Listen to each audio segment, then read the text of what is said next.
Shalom, este es el segundo encuentro de esta serie que estamos haciendo de Purim, dando luz a hechos que están ocultos, porque toda la historia de Purim y el relato de la Megilá es lleno de oscuridades adrede, de mascaradas, de antifaces, de disfraces, para ocultar la realidad y al mismo tiempo revelarla.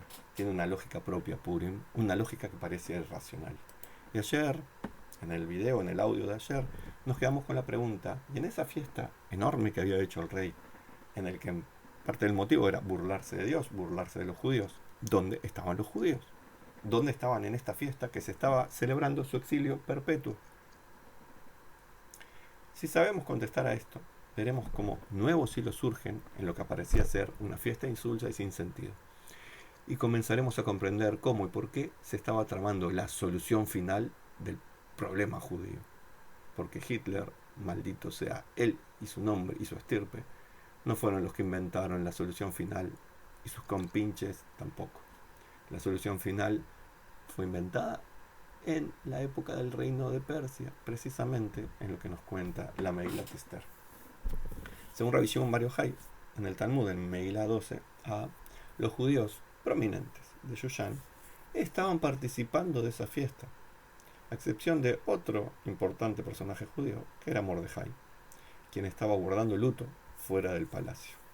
Así que los judíos estaban en esa fiesta y estaban aceptando que se burlaran de ellos, y veían y quizás hasta usaban los vasos de oro que habían sido robados del templo, y veían al rey disfrazado del sumo sacerdote y no decían nada, y hasta quizás sonreían, avergonzados, temerosos, deseosos de ser parte de esa sociedad, presión social, vaya uno a saber.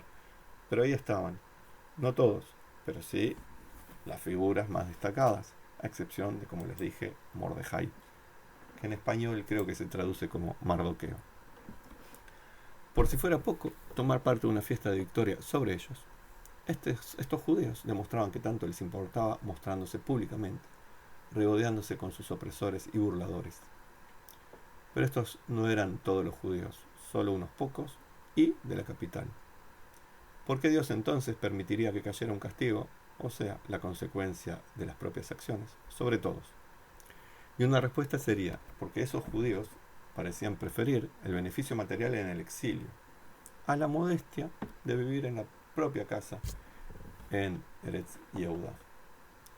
Porque si bien fueron los importantes sacados del lugar que participaban de la fiesta, todos los que estaban en el exilio, en su mayoría en realidad, habían preferido el exilio con un buen pasar económico a vivir una vida mucho más modesta en su propia patria, por dejarse estar en la opulencia, mayor o menor, y de esa forma permitir que el sagrado nombre del Eterno fuera mancillado entre las naciones, en lugar de preferir los casos materialmente, pero dignos de alabanzas. Hay otra respuesta, que es que los judíos de las 127 naciones del imperio recibían con orgullo y beneplácito las noticias de que aquellos hermanos acaudalados, los que estaban en el centro del imperio, eran convidados a la mesa lujosa del emperador. Es decir, algunos de ellos derivaban un placer de saber que otros estaban despreciando su propia identidad y esencia. Decían, somos parte de este pueblo donde aquellos que están allá en la capital están disfrutando, y eso nos da disfrute a nosotros. Y si se burlan de nosotros, y bueno, ¿qué le vamos a hacer? Esa forma de vivir tan patética quizás es también un motivo para que los otros encuentren como el desprecio hacia aquellos judíos. Y todo esto lo estamos aprendiendo de lo que se disfraza para aparentar ser un relato infantil, como anécdotas de un palacio oriental de las 1001 noches. Podemos aprender otra cosa también. Persia es símbolo del materialismo y consumismo, al igual que en la visión sobre la estatua que tuvo Nabucodonosor, que está narrada en el libro de Daniel. Se presenta este imperio como un jolgorio, como una fiesta constante, un derroche suntuoso, placeres que se suman a más placeres, todo administrado por una ley rígida, totalmente materialista. Incluso las personas pierden la dimensión compleja y humana para transformarse en bienes de consumo y de desecho. Cualquier semejanza con la vida en muchos lugares en el mundo actual no es pura coincidencia. Este materialismo feroz devoraba también la espiritualidad de muchísimos de los judíos que allí vivían. Y veremos más adelante que Midá que Neged Midá, la justa retribución divina, los judíos que se permitían tal estado de cosas serían condenados a desaparecer físicamente. Es decir, que no estaban en contra de los enemigos, no estaban en contra de sus costumbres, no estaban en contra del Estado de Israel, no estaban en contra de las creencias de los judíos, sino de los judíos en sí mismos, del cuerpo en el mundo y haciendo cosas del mundo. Ojo, dentro de la tradición judía no está mal vivir en este mundo disfrutando de los placeres, no estamos en este mundo para sufrir, no estamos en este mundo para privarnos de los placeres permitidos. Pero una cosa es disfrutar de lo permitido, pasarla bien, alegremente, disfrutando de la bendición, y otra es olvidarnos de la espiritualidad para hundirnos en el autodesprecio, en la desvergüenza de vivir vidas ajenas y de despreciar lo que es nuestro. En ese caso, no es que estamos disfrutando de este mundo, sino que estamos dándole poco sentido a esta vida. Y cuando le damos poco sentido a esta vida, los demás nos tratan así, como si nuestra vida tuviera poco sentido. Y con todo esto, ya planteamos la derivación casi necesaria, que es el decreto de Amán. Amán y sus malévolos planes no surgieron de la nada.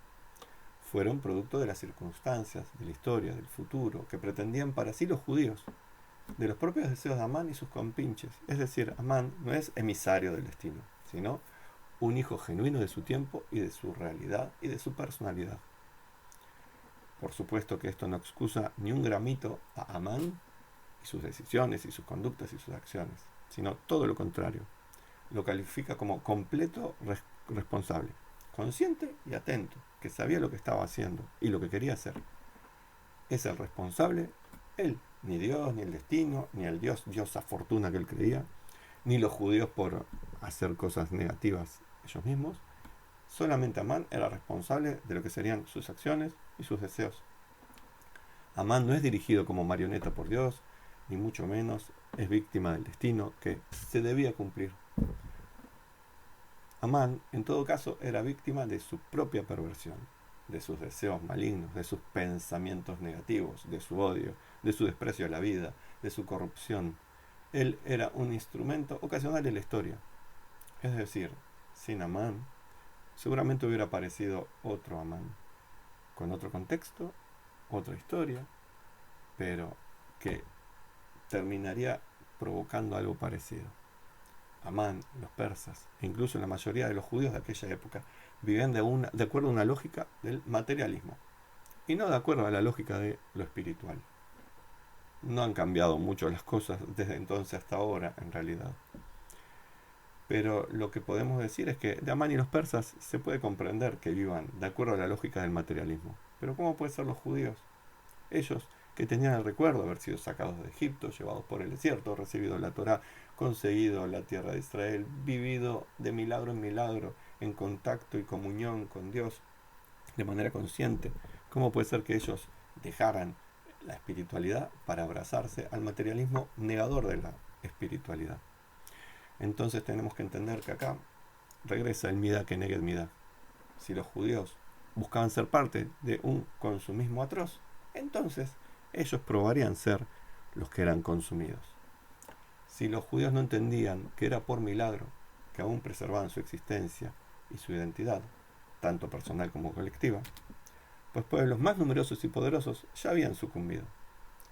Pero ellos no entendían eso, preferían sentirse como parte de un mundo simplemente material, que se rige solamente por las leyes de la naturaleza y que olvidan que esa naturaleza tiene también un aspecto espiritual. Olvidan que el materialismo está íntimamente ligado a lo espiritual, que no son ámbitos separados y el materialismo no es el único ámbito, sino que están íntimamente ligados. Y olvidando eso, convirtiéndose en máquinas de consumo, terminarían siendo consumidos por la máquina de consumo. Esa era la idea, no era un castigo de Dios, era una lógica perversa que ocurre cuando nos olvidamos de una buena parte del equilibrio de este universo. Entonces Dios les daría el gusto. Nuevamente, te digo, no porque quisiera castigarlos adrede, sino permitiendo que las cosas ocurrieran como tenían que ocurrir.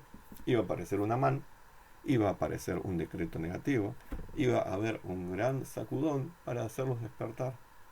No porque Dios lo hubiera preparado así, sino que las cosas estaban organizándose para que así fuera. Todos iban a ser llevados al borde del abismo, de la aniquilación total. Pero habría que ver si los planes del maligno se iban a concretar o iba a pasar algo diferente. Para saberlo, te invito al próximo capítulo de esta serie, si Dios quiere, mañana, pasado, un día de estos. Mantente al tanto. Shalom y bendiciones.